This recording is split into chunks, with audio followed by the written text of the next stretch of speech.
All right, hello everybody, and welcome to the Chip Lunch Podcast. It is very exciting. We are the podcast, as was talked about before. Hudson was saying if we sat in a different order, we'd be T, H, and E. This is. I'm Ethan.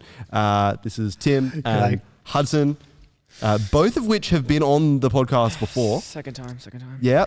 Second time for you as well? Second time for me, yeah. Repeat. Very cool. Welcome back, guys. It's very cool to have you. One of the things we do every week is we talk about how you guys like your chips, and we found something interesting, is that apparently we don't do this every time. Tim, how do you like your chips? Because we did not ask you last time. Yeah, I didn't think about it till afterwards, and I'm really sad hearing everyone else's responses that I didn't get to share. No, it's fun. I honestly didn't think about it. How do I have my chips? Yes, chicken salt. I've got to do chicken salt. Gang. Welcome to our the light side. Yeah, that's right.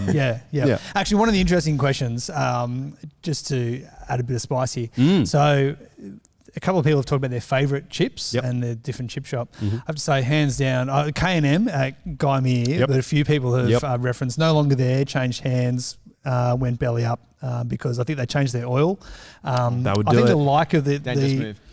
Well, yeah, that's right. I think the good thing about the K&M was that they never changed their oil, and so you've got like about 20 years worth of flavour there. Yep. Anyway, probably not. But just in the same vat. Someone that works in the fast food industry, I have experience in. You've got experience of not changing oil? Oh no, I change oil. Oh, you change oil. Oil is very expensive. I've realised. Well, that's why you don't change it very often. You just got to keep the flavour simmering bad, along. like wasting all this money. Yeah, but the best chips that I've ever had, which I will never, I'm sure, ever have again, was actually in Uganda. I had the privilege of going with YouthWorks a number of years ago, and I think it was called the Zebra Inn or the Zebra Motel. It was in the middle of this, the highway from one place to another. And they were just outstanding chips. I don't know what it is with the potatoes in Uganda or the oil, what they're cooked in, but they were the best chips I've ever eaten in my life. That's amazing. Yeah. That is so. What was it called in Uganda? I think it was the Zebra Inn or something. The Zebra Inn. Let me fact check myself. Hit that up. Hudson, while the fact check is happening, are you still? We did ask you last time. Yes, are you still? Where are you in the same spot? I am in the same spot. What was the spot? Just to refresh our memories. The spot was chicken salt, the light side.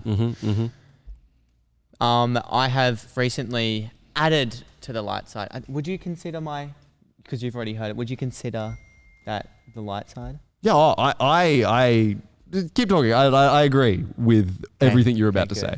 I thought I was going to be like Anakin and change over to the dark side. Kill a bunch of younglings. Anyway, deep. I have reference. Since watching Jabish's podcast, experienced the glory of adding gravy to your chips. It is absolutely. It is unbelievable. Yeah. Actually, Wollongong Uni, we've talked about unis. Chip and gravy roll. Yeah, chip and gravy roll.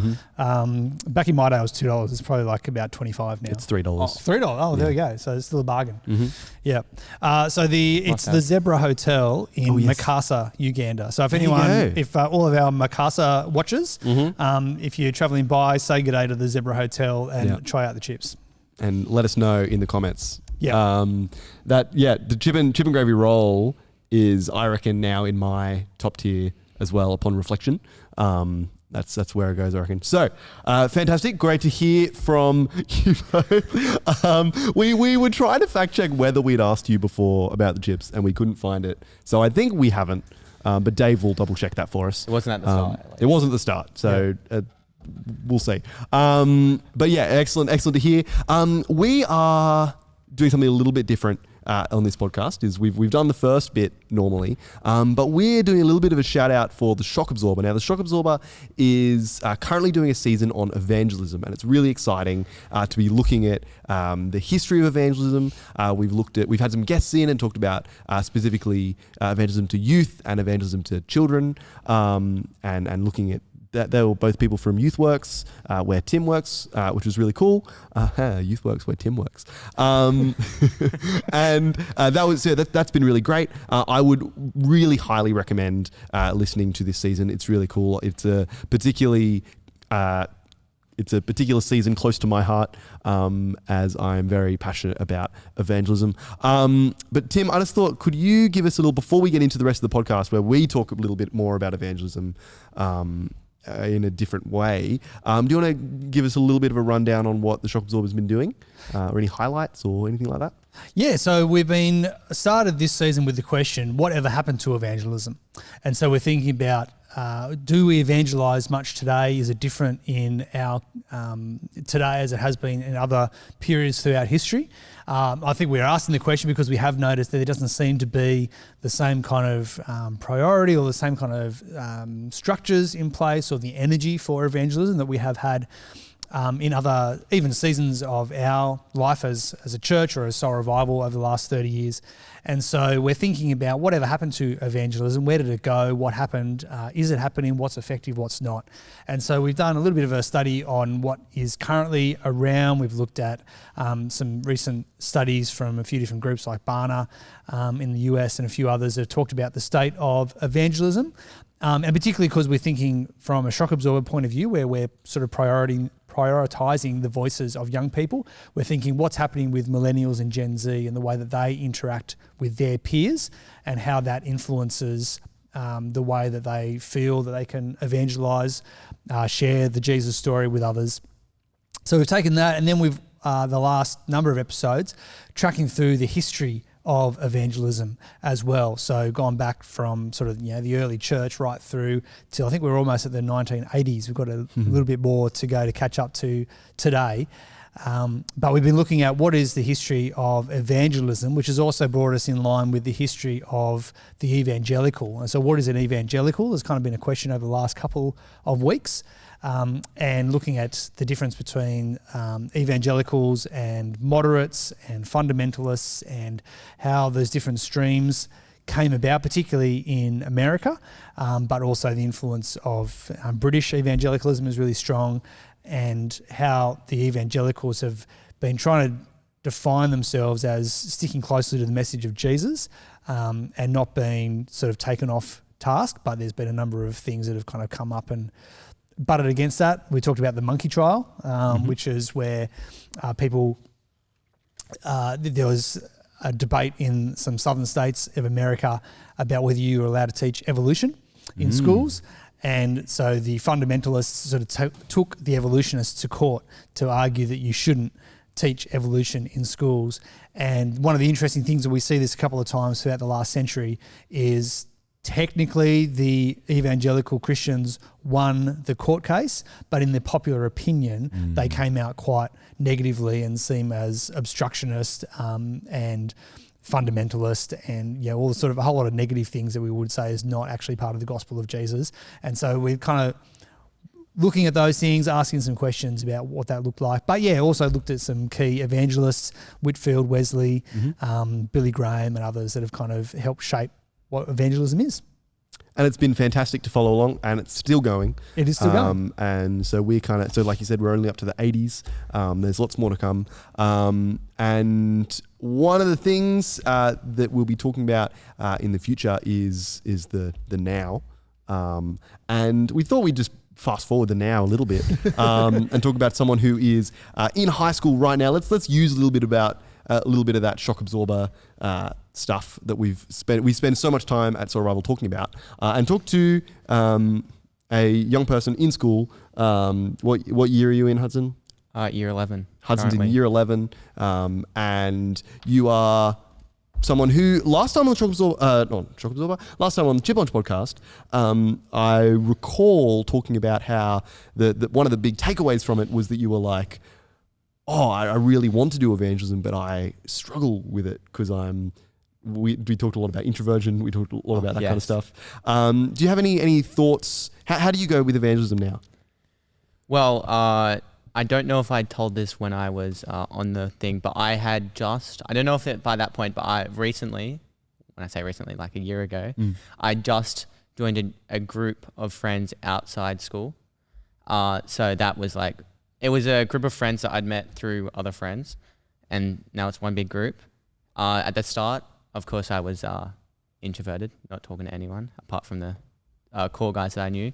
But now having those connections through that group, it has made me a lot more confident talking with that stuff. And I think I mentioned the point, I'm very a lot more comfortable if I don't have to say I'm a Christian and they know, which sometimes can be very hard because that basically means I have to be perfect all the time. And you guys know me very well. I'm not perfect all the time. None of us are, but that, yeah. That's true. Back onto that introvert thing, the reason I made that a big point last time was because my brother, who has also been on this podcast, is like the complete opposite of me. And that is something I really admire about him. He's able to talk about anything and to anyone really, which is super cool, which I think is like a cool kind of contrast. You could talk about like his way he does his things and the way I do my things, because there's like two unique perspectives in that. And you're twins, so that makes it really cool. Exactly. As someone, do you have any, as someone who is introverted and you've shared a little bit, but do you have any strategies that you use in evangelism now as you talk to people about Jesus? Well, one of the strategies that I had, because I got very lucky recently, I found that I have 2 Christians in my group. So anytime I have any questions, I ask them. But as I always said to myself that, or always have said to myself that I have to try and show it, especially if I'm not going to say too much. And I don't know, I guess it was very easy for me being an introverted person who everyone basically said everything for me. There was no need for me to say anything. I just had to act, which sometimes can be the hardest bit, as we've said before. But yeah, I didn't have to do much. For tips, I don't know. I don't know how to really phrase it in a way, because I've got, reflecting on it, I've got very lucky with my situation. Some people are not in the same situation, but are and maybe won't have the same outcome that I had with that. So yeah. So you have, as a part of your hanging out with this group of mates, you've been trying to get along to church and get along to do stuff like that. Without naming any names, how's that going? Like, are you? That's going really well, surprisingly. And to be honest, I have not. It's all been God's work. I have done nothing because.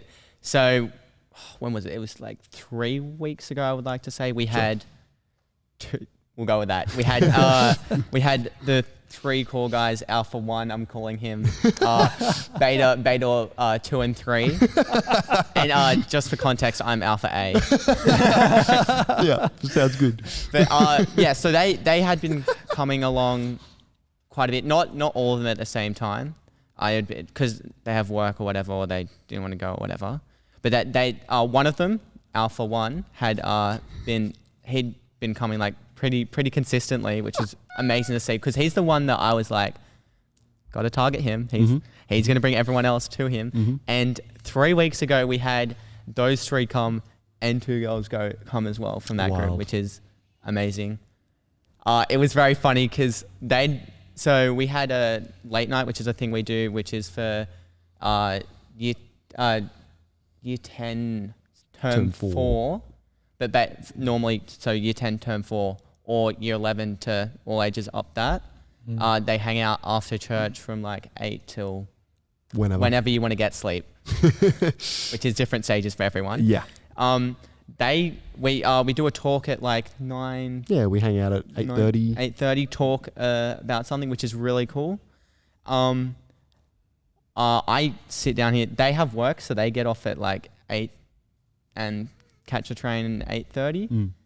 And I walk out and I see, I can see up the driveway. I just see my friend and 2 girls standing there. I'm like, maybe they might need some help.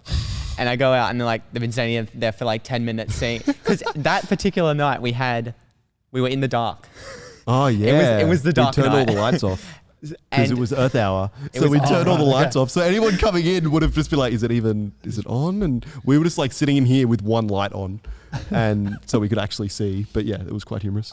We walked in and there was a round of applause. Yeah, we clapped. They got clapped. It's not awkward at all. No, not awkward at all. And the space where we're in is a pretty big area, and we had to do a whole lap around the thing to get to where we were seating, and it was interesting. Fortunately, they did not take that to heart. They enjoyed it quite much. One of my friends actually enjoyed it very much, that he took it upon himself to put his hands up and wave at the crowd. Wave to his crowd, basically like a Roman emperor, I would like to say, which is good. It probably takes the stress off the other people. But yeah, that was very cool to see that those people came. But that's a really cool little, sorry. No, I was going to ask, if you had, I don't know, your observations from that night or times you've hung out with them afterwards, like how did they experience that night? What were any thoughts or reflections that they've had about the night and what it meant to hang out at a church? Well, it's quite a weird concept, the vibe I was getting. Yeah, they'd probably never been in a church, maybe for a wedding. One probably has. One of the girls had. One of the girls I don't think hadn't. And obviously the boys had been coming to this church for quite a while, so they were pretty comfortable. But yeah, it was a s'mores night, so we had some chocolates. I'm so happy that before, because usually we just go outside and talk, which, gotta be honest, that's not the best way of doing it, but at least they're here. Take the small wins. Oh, dude, I did something very similar when I was in high school, and the boys, instead of sitting outside, which is what your boys have done a few times, they went upstairs and played video games all night and were very loud and just yelled at each other for an entire evening. There has been accounts where people were like, why do they come here to do this every week? Like, they could do it anywhere. They're just going upstairs and being loud. But yeah, so we'll get baby steps. Yeah, but fortunately they were, before we walked out, because there's like tables, so we had to do like a massive loop again, back the way we came, and we were stopped at every path, which was good. Meeting like new people and other Christians, which was super amazing. So yeah, it was cool. They did say they enjoyed it. Yeah, good. They haven't been back since, but that's not a bad thing. Life has got in the way, but hopefully they'll be here this Saturday, I think. That would be very cool. We could do the little feedback recap thing in the description. They came back this Saturday. Came back. And we gave them more applause. Yeah. We clapped again. Yep. Yeah, that's really cool, man. It's really exciting that and really cool that you have a place to invite people. And that's especially for someone who feels less keen to actually have those conversations at school or with them. It's really easy to go, hey, yeah, I struggle to talk about this a little more. But I know a bunch of people who don't. And here is the place where that doesn't happen, where there is a lot of people that don't struggle with that. I think we talked on one of the Chocolate Zorba episodes, probably one of the really early ones in this season, about evangelism personalities. For those listening, I'm doing quotation marks because one of the takeaways from that episode was that it doesn't matter what your personality is. Some people, yes, are more inclined to talk about their faith, but that doesn't mean that they should do it more than others should do it. Like, just because you feel like, oh, maybe I'm not good at it or whatever, like the introversion gets in the way or whatever. Not that it gets in the way, but that's the whole point, right? The whole point is that it doesn't. And that, yes, because I'm a Christian, I'm going to be evangelizing in this space. And that's really cool. And that's really exciting. Tim, do you have any thoughts? Yeah, no, I think just to anyone who might have missed that episode, just to recap that there are different... there are some people who, more like you were saying, your brother Daniel, who is just, and Ethan, put you in this category as well, like just raging extrovert type personalities, and can go and have really don't have that awkwardness of just go and have bold conversations with any and everyone, and so that's a real gift. And that's there's personality traits, whether you're a Christian or not. But God, I think, particularly infuses those people with a great gift of being able to talk about Jesus in those kind of circumstances. You can actually use that natural extroversion to talk about Jesus and invite people and ask them how they're going and ask them for a response. But not everyone has that particular type of personality. And then there are those who might be, maybe it's an introversion thing, maybe it's social awkwardness. There's all sorts of different things. Lots of reasons. Who don't have that particular gifting. But one of the things we wanted to highlight in those early episodes of this season was that all Christians are called to be prepared to give an answer for the hope that we have. And so it is right for all Christians to be able to explain the gospel, to talk about our own personal faith. And for some, we're more comfortable doing that on a one-on-one, on a couch or over coffee or while driving in the car and just having small conversations. That might be the way that we feel comfortable to be able to do that, rather than in front of big crowds or in big groups of people. We're not all alpha A's like Hudson over here. And so, some of us, we just from our beta role can still but influence others. And the other thing that Hudson, you're saying really nicely is the idea that we show it, like our actions, and that idea that we live Christianly wherever we are.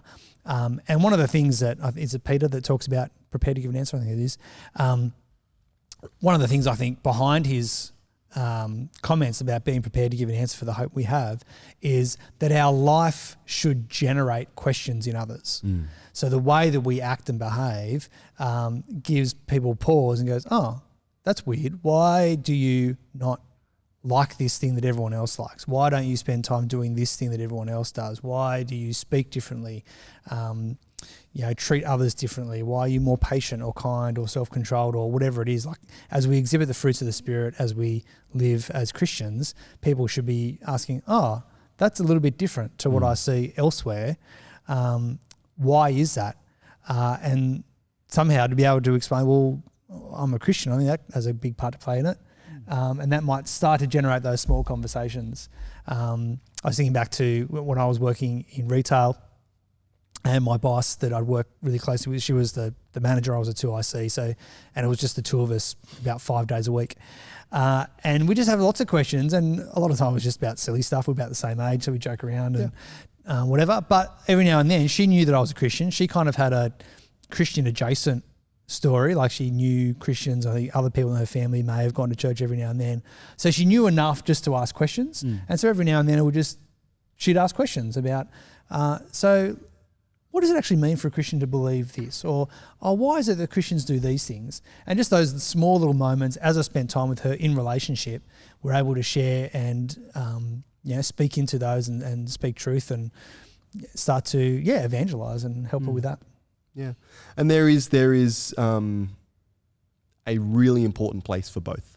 Yes, of those absolutely. Groups of people. It is really important that there are people who are more like myself, who are going to be very loud and really able to go up to anyone and talk about Jesus. But there is also a really important, beautiful place to be able to do that, particularly in relationship.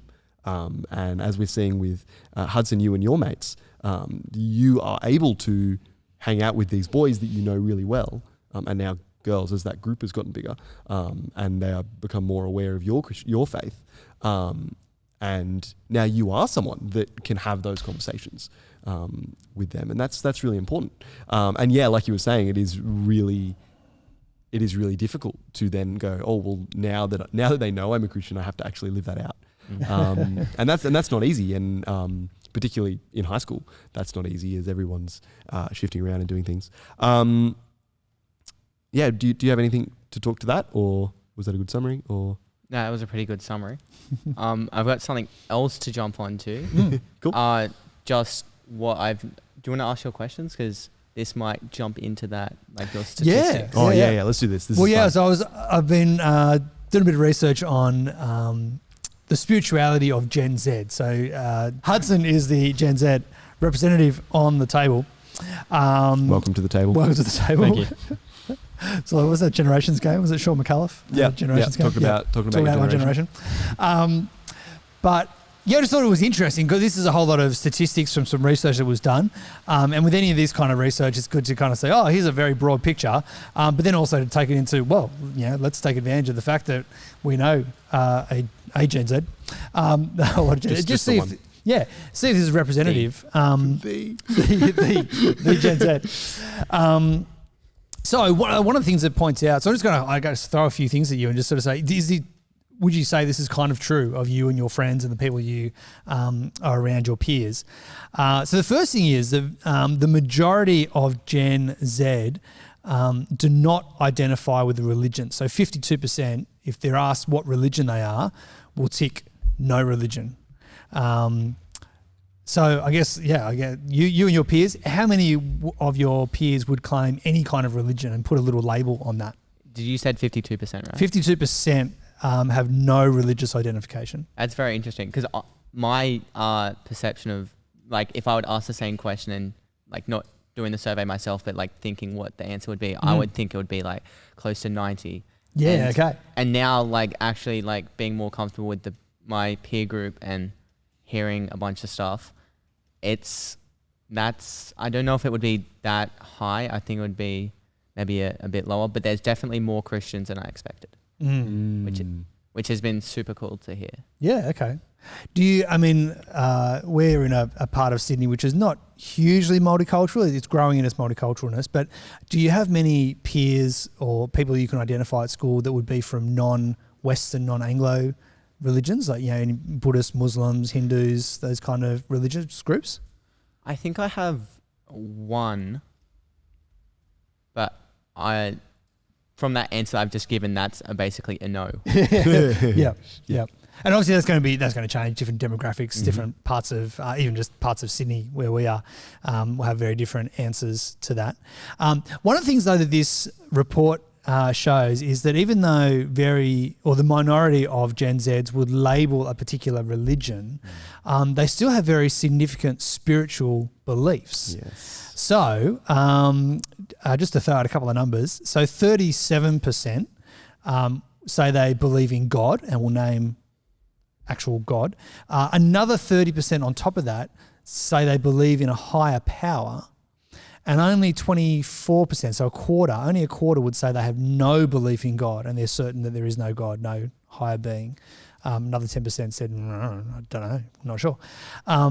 So again, like, thinking about your peers, even though they wouldn't necessarily label, and you reckon like 90% close to would say, no, I don't have a religious identification. What would they say in terms of, do they believe that there's a God or a higher power out there? I think there would be like a 60%, maybe higher, that there is a higher power. Yeah. Whether that's God or something, that's another question. But yeah, I think there's 60% of people that would identify that they believe that there's a higher power or something, which is very interesting. I think there's something I'm seeing a lot of at the moment in, for those who don't know, I'm the youth pastor here at Soar Bible Church, and I spend a lot of time having these kind of conversations with teenagers, and this is a particular thing I talk about really regularly, and I get a lot of the 9% don't know, unsure. I see that being heaps higher. Okay. Like, there's a lot more, I don't know. And that, I don't know, is also when I don't care. Like, that's really interesting. I don't necessarily think there's anything above, but I don't really, it doesn't affect me. But I'm not sure. And I think that number's a little bit higher in my brain. That's what. It also depends who's asking the question, because I don't know, I'd feel like an older person asking that question, you're getting like a 90%. Oh, I don't care. I mean, that might have something to do with them labeling them as a teacher. Yeah, and if you have been in a high school, you know what the culture around teachers are. Yeah. Old man Ethan here. Yeah, that's me. Yeah, but I know I've heard some very interesting. So I've been in English. When someone's been away, I'd sit by myself, not sad, doing my work, because I'm a grinder in English. I'm on the grind to read them books. That's it. And I'd heard these people talk about Christianity behind me, and it was like really weird. I did not hear everything, but the fact that they were talking about Christianity was super cool to me. And going on top of that, something that I've struggled very a lot with. Does that make very a lot? I've struggled a lot with in my faith is realizing that not everyone's perfect. Yeah. Which is, it sounds simple, but it's not. Like when someone's done something and you're like, they're supposed to be perfect. Quotation marks. Yeah. For those beta listeners. on Spotify. Watch the YouTube video because then you get to see All the quotation marks. us. Yeah.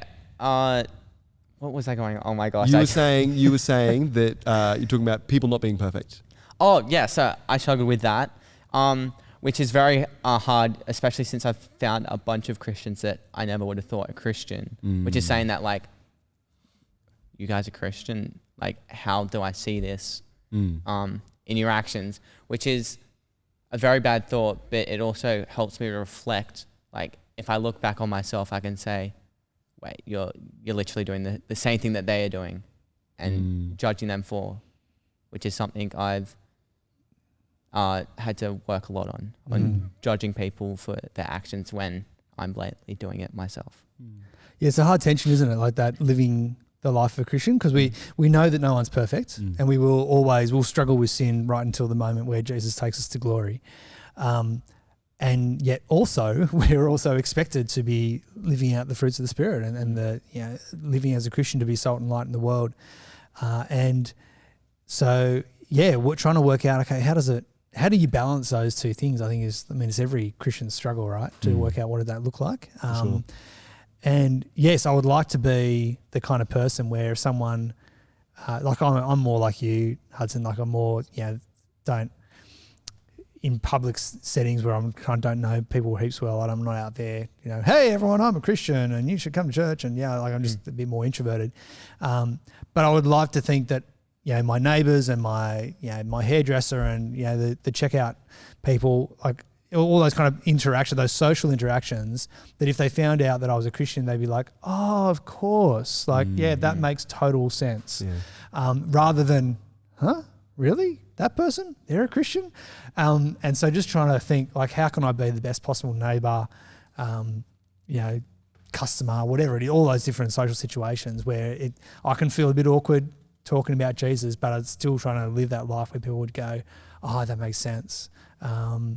But I also shared, I think on the first time I was on Chip Lunch, a really significant person for me was a Christian teacher at school, who really helpfully challenged me. And said, oh, Tim, you're a Christian, aren't you? I'm like, oh, yeah, I guess so. He goes, great. Here's the areas of your life I don't see that playing out. And I was like, oh, wow. And it was pretty hardcore, but it was kind of what I needed as well because, like you're reflecting, Hudson, that there are times when as teenagers and even as adults where it's like, oh, yeah, I am a Christian, I own it, but maybe I'm not living it. And for someone else to come alongside, and this is discipleship, right? Then someone else comes alongside and says, I know you, I love you, I'm for you. And here's some areas where God can continue to work in your life and you can continue to kill off the sin and live with the new man, not the old man, and all those kinds of pictures. And I think that's really, that discipleship relationship is really important. And because especially when, like you said, there's a few other Christians in your friendship group, and that isn't necessarily always the easiest measurement of your own, how your walk's going, right? And so having that, using this shock absorber thing that we talk about so often, and having older people in your life and then younger people in your life that you can speak into, and it's really important to be able to build those relationships and have that. My only other point that I had on that bit of statistic from before was that the other thing I find a lot of was, alongside the not really caring, which could definitely just be because I'm old, is that there's a lot of belief in a spirituality. So it's not necessarily a higher power, but there is a spiritual norm, which we're getting to. I've got some fun statistics on this. Where there's a lot of healing crystals and astrology, star signs. Oh, that's the best thing ever. That's really interesting how that's growing heaps. Yeah, yes. It is really interesting that, and this is what this study is showing, that there's, even though there's not a lot of people who would define a certain religious label, that there's a lot of spiritual beliefs going on. So here's a few, and I'll just get you to, again, just kind of reflect, Hudson.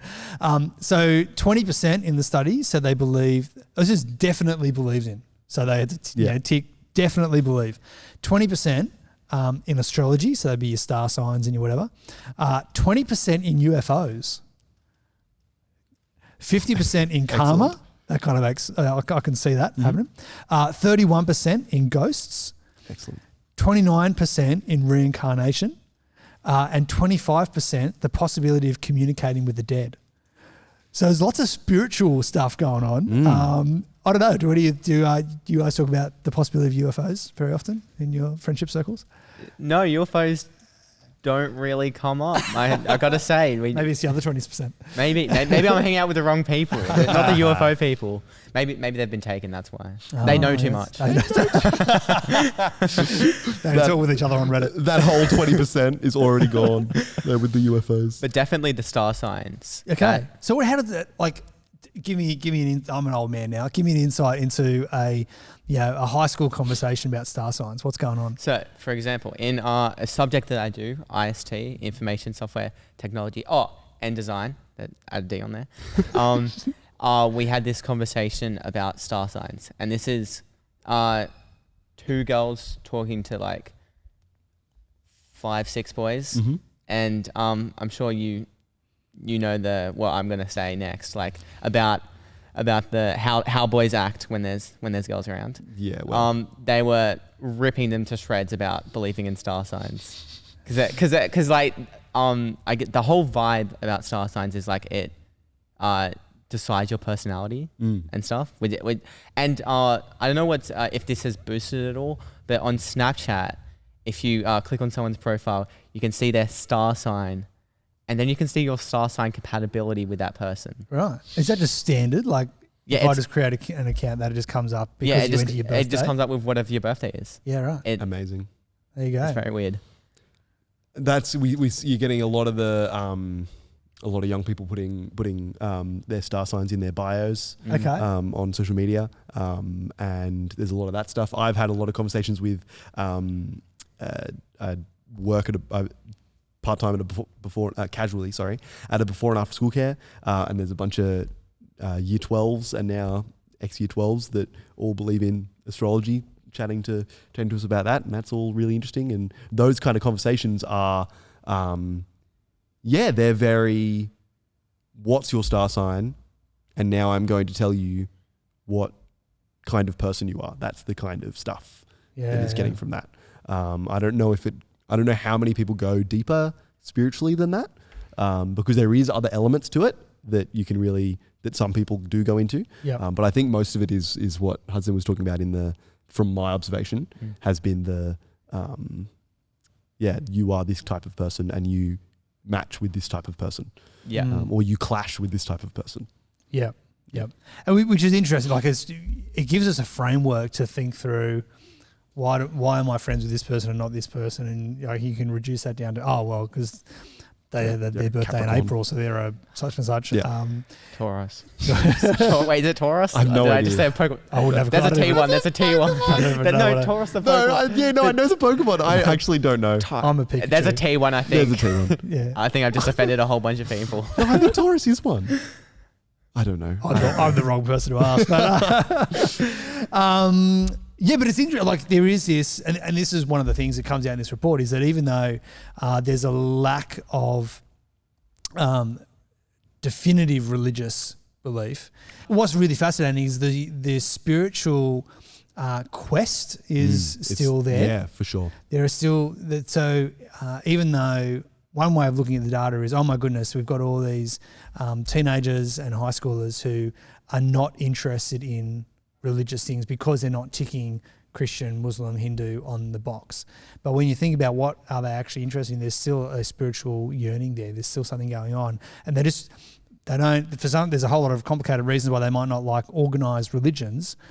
But very happy to talk about spiritual things. And we could pinpoint that to the fact that there is a spiritual nature to us. And so it's good and right for us to have a yearning for spiritual things.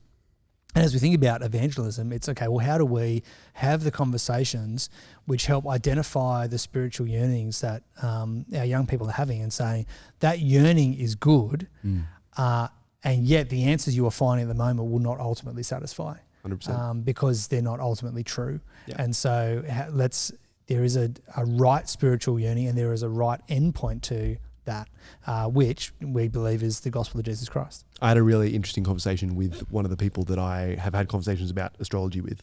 And the conclusion to the conversation was, a part of it, was, oh, you go to church. That's really, really cool.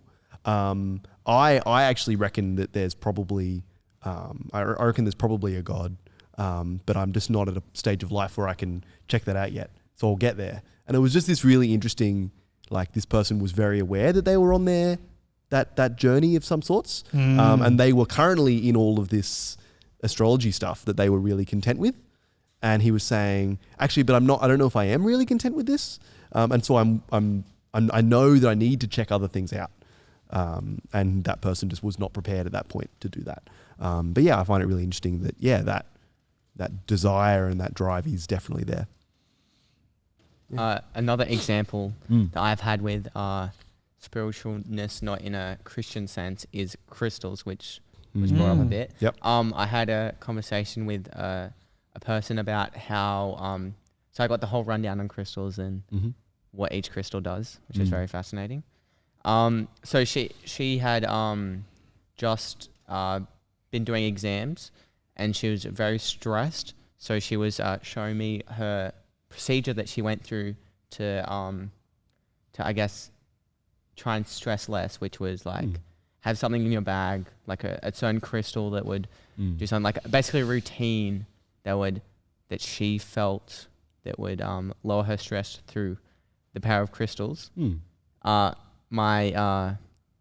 I said to her was, they just look cool. Fair enough. I think that's another, like that's an even more spiritual, like especially when star signs is more about compatibility and stuff and personalities and personality things. traits. Yeah, like when that's easy to lock onto, but healing crystals, crystals have been that step forward. That it's also very trendy, but it's that step forward of I charge these once a month. You have to charge them under a full moon is how you charge the crystals. Lucky you don't have to do it more often, because it wouldn't work really well at all. And then different crystals do different things. Yeah. Which gives us the story to understand the world, and the things that are going on or not going on for us. And that's just going just as not rampant, but it's happening heaps in high schools, and it's happening heaps in a lot of older generations too. Actually, there's a lot of at the before and after school care I work at. There's a lot of mums at that are really interested in all that stuff. That would, I reckon, be in that camp of no, there is no God. That they would put that down. But there's something spiritual going on, and crystals can help us harness that. Hudson, the other statistics here have to do with how tolerant people are of other people's beliefs. Now, you're saying your friendship group knows that you're a Christian. What's that experience like for you? Like for them to not be Christian, acknowledge that they're not Christian, know that you are Christian. Does that come with any tension or gentle ribbing, or like what is that actually like for you? First coming from a all-boy group, that like a 4-boy group that has been close together forever, Ethan will resonate with this. They rip each other to shreds. Anything that they can find, they will attack at. It's been, if I've been honest, it's been pretty chill. They haven't, like, an occasional joke left or right, but it hasn't been that bad. And that kind of culture has been moved into the next group. Like a couple jokes. So on Sunday, I went out with that group, and I was stealing someone's ice cream because I wanted ice cream, but I didn't want to pay for it. And the comment that she made was, I thought you were Christian. And I was like, I didn't think about it then, but that night I reflect on my action. I was like, although it wasn't like the worst thing just to annoy her by stealing her ice cream, I should probably reflect on my actions in that group, especially as I'm hard pushing for evangelistic things in that group, that I should reflect as often as possible with that. Yep. Yeah, I think that's really, I can resonate with that, especially the cultural payout culture that we are in, and has been. It's not new. No.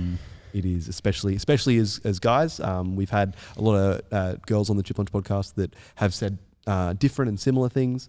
But as guys, it's really easy to say, there's a lot of just absolutely ripping each other to shreds. Something that I found in high school was I tried to make that the thing that they ripped me to shreds for. Because I found that that was heaps easier because they weren't going at like physical attributes or character flaws. They were just like, you're a Christian, you're an idiot. And I was like, sick, that I can run with, because that's like, I decide, like that's a choice on my part. Like, you're just paying me out for something I believe in and something so that was great. But at the same time, it doesn't make it easier. However, it is a testament to the fact that they know. Because if they're going to pay you out for anything, at least that's one of the things. That's a very good point. I've never thought of it like that. Yeah. And there is that some weird thing about guy culture where we do trash each other, but because it's about, as you say, Hudson, it's about everything. Therefore, it doesn't feel particularly like they're attacking belief. Because they'll also just pay you out because of the pair of shorts you wore that day, or whatever. Like they're all just dumb things. And so it kind of relativizes everything. Like everything just becomes on the same level, and it's all good natured. Like we rib each other as guys without it being cruel. Until of course it does get cruel, and that is a different level. And that is bullying. That is like, that stuff actually does get deeper, and that is a visual, like you can feel that different. Like walking into a group, you can see the vibe from how they do it and the reaction that you get. And that is a very different cultural part of it. And that can occur because you're a Christian.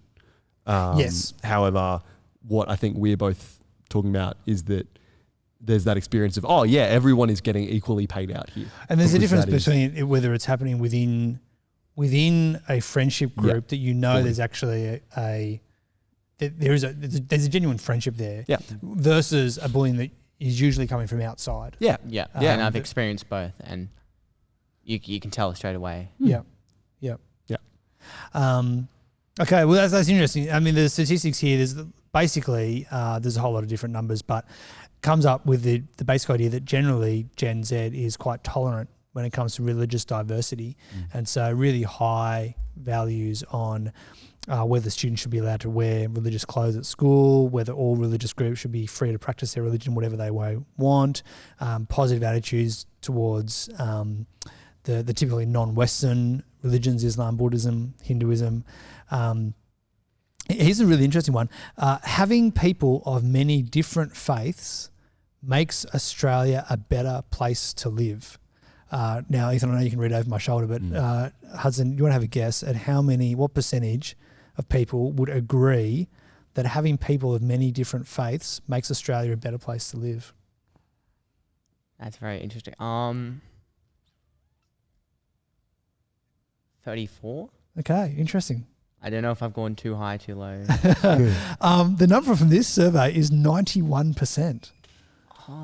That's it. I was thinking like maybe it is very high because there's a culture of accepting everything, but I had just had this thought that there's a culture of accepting everything as long as it doesn't affect you.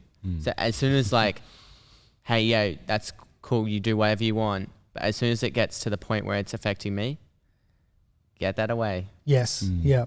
Yeah. Which comes then back to the question of the shock absorber series about evangelism, and that we're kind of tapping into is evangelism does get to a point where it does impinge on the other person, because actually we do want them to change. And that's where it hits that cultural point of, it's really good that everyone just does them. They've got their own beliefs. If you believe in UFOs, you believe in crystals, you believe in astrology, that's all cool. Like, we can all get along, and really high numbers of, actually having a diversity of opinions and spiritual beliefs is actually a good thing for Australia.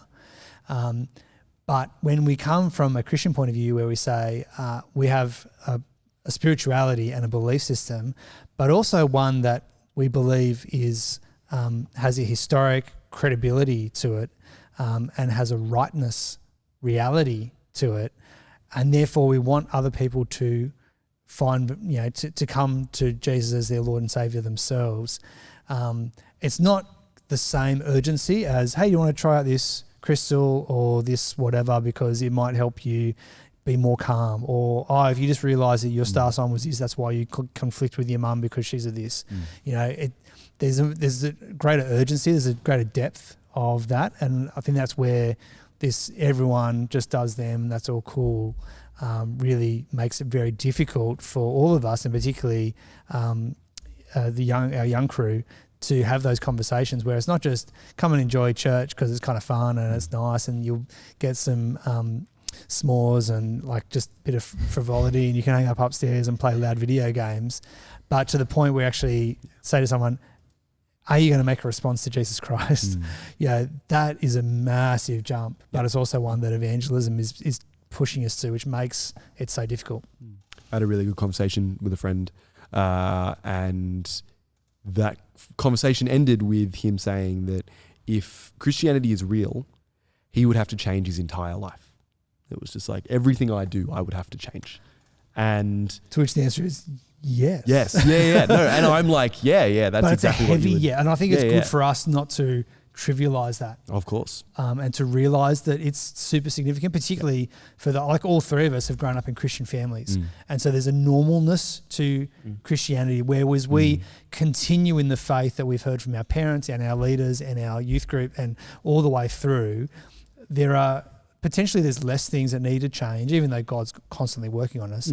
But there are certain things that we just accept as normal because we've grown up in Christian homes and in Christian church. But for someone to get to that realization is awesome. Sorry, I interrupted you. Well, he got to that realization and we finished that conversation. I have since talked to him since, but it was I don't want to do it. I don't believe he's real, but if I did believe he's real, everything would have to shift. And that was a really scary thought for that person. And, or at least I think it was scary. It was definitely confronting. And I think the big thing about the differences between Christianity and something like crystals or astrology is that there is a point where it's, we're going to talk to you about this, and yes, it's a you do you thing. But I'm actually going to say to you, this is like Jesus changes everything is something we say here we talk about here a lot, and at Soul Revival, and that is that he changes our lives, and it isn't always pleasant. And so as soon as something isn't always pleasant, like you were saying, as soon as it affects the person, it becomes a much less tolerable thing to hear about and talk about. Tim, you just brought up a Bible verse. Oh, no, it reminded me of Jesus' story where, so Luke 14 talks about the cost of being a disciple, and Jesus turns to the crowd who are following him and says, if anyone comes to me and does not hate father and mother, wife and children, brother and sister, yes, even their own life, such a person cannot be my disciple. And whoever does not carry their cross and follow me cannot be my disciple. And you can imagine a whole lot of people there going, so if I follow you, it changes everything. And that same kind of realization you have with your friend. And Jesus says, yes. And so then he follows on and says, well, suppose one of you wants to build a tower. Won't you first sit down and estimate the cost to see if you have enough money to complete it? For if you lay the foundation and are not able to finish it, everyone who sees it will ridicule you, saying this person began to build and wasn't able to finish. And so I think it is right to put in front of people that there's a costliness to it, that, and so for someone to come with that realization, I don't believe this, but if I did, it would change everything. I think my automatic impression would be to try and soften that a little, and go, but Jesus is like really good, and you have to change everything. Like I would try and soften down because I'm a bit of a peacemaker, I'm a conflict avoider, and I'd find that conversation really difficult. But there is a sense where Jesus actually goes, "Yep, so what you going to do?" And just lets them sit in the heaviness, and doesn't try and soften in any way. It doesn't persuade. Jesus never bullies anyone into the kingdom. No. But he just sits there with the awkwardness of, it is hard. Yeah, pretty much everything will have to change. And at least at that point, the person is recognizing what they're rejecting, which is really, really sad. Yeah. And a really, really hard place to be. But it's also where the gospel takes us. And it's a bit of a wrestle, particularly. Yeah. I don't know if you feel the same, Hudson, but as a bit of an introvert, a bit of a conflict avoider, I would find that super hard to have that conversation with people. That's a good point, because I'm just reflecting on myself that Alpha 1, I've been... I love that code net. Wait, yes, Alpha 1. Alpha 1. Yeah. Going back to what you said, I've formulated how can I... Because he's coming to church now. What could be the next step? And I was formulating questions, and I thought of this question, which is, what do you think in your life would you need? Because saying, do you want to become a Christian? No, I'm 95% out of the time going to get a no. What do you think in your life would you need to change to become a Christian? And I think the reason, from what I've heard from you, is because I'm scared of the realization that if I push too hard, then he's going to go out, and I'm not going to, breaking that friendship due to that, which is a very hard thought. But then again, I got to remember that it's all in Jesus and stuff, and it's not me. And it's super important to do all of this from a really loving standpoint, especially with hard questions like that, right? It is really important that everything we do and every question we ask, it's really important that the other person knows that we are asking them that because we love them. And what's really cool about my relationship with a lot of my friends is, probably with all of my friends, is they know that I think that Christianity is the most important thing ever. And I think that. And so when I am saying something like, hey, be a Christian, I'm actually saying, hey, come and spend eternity with me. Because I want to be a friend. And I want you to be my friend forever. That's where I'm asking those questions from. And that's where you guys have been talking about coming in from a relational, spending a lot of time standpoint. Those kind of things are heaps easier to do. I jump the gun a little bit, and I assume that people will think that. I think that. And so I just have to get good at, and I have been getting good at it over time, getting good at having those conversations with a lot less groundwork. However, the point stays the same. I'm telling you this because I love you. Yep. And I think that spending eternity together would be sick. And God loves you. Yep. And he wants to have that relationship with you. And it's not just I think you should change your life because you're not doing your life properly. It's I'm not doing my life properly, but I know the way to do my life properly is follow Jesus. And I'm trying really hard to do that. And because of all the good things I've been telling you about. Is that helpful? That's very helpful. Yeah. That's something I've found, and I think is really important to have underlying it all, and helps avoid those moments of, oh, well, I don't want to be friends with you if you think like that. Yeah. That is a really real thing that happens. My dad, Stu, shares that a bunch of his mates in the year 11 or 12 tapped out of being friends with him because he wanted to live like a Christian, and they were like, well, we don't want to be friends with you if you're going to live like that. I think those stats show that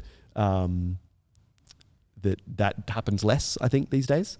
But it is something that's still scary and is still hard to see. I don't know. Any thoughts off that, or do we want to move on to the next point? No, I think just reflect, like as you say, that there's a lot of tolerance there. But particularly as we go through upper high school and out of high school, and certainly when things become,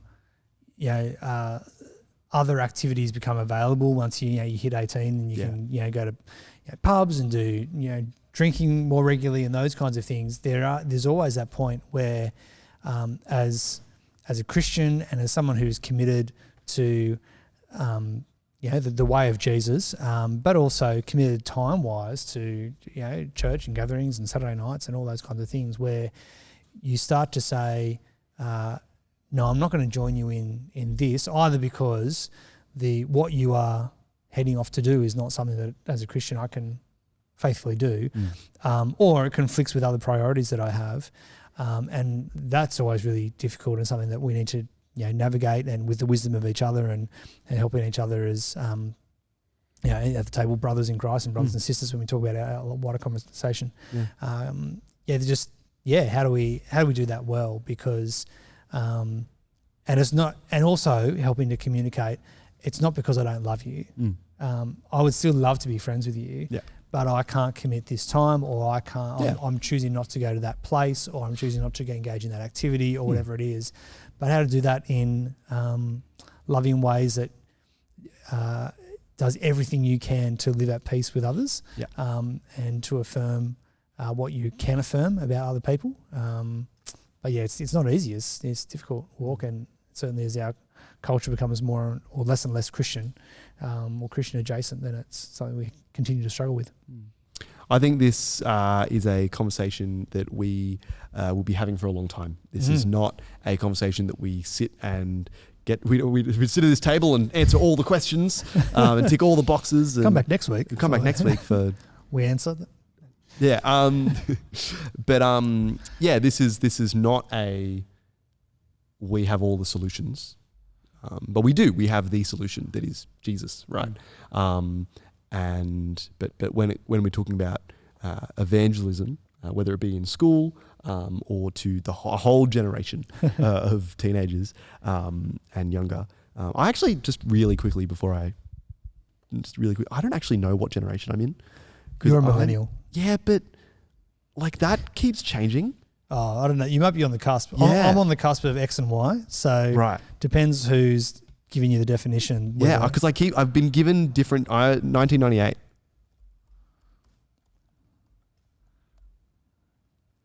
Millennial. There you go.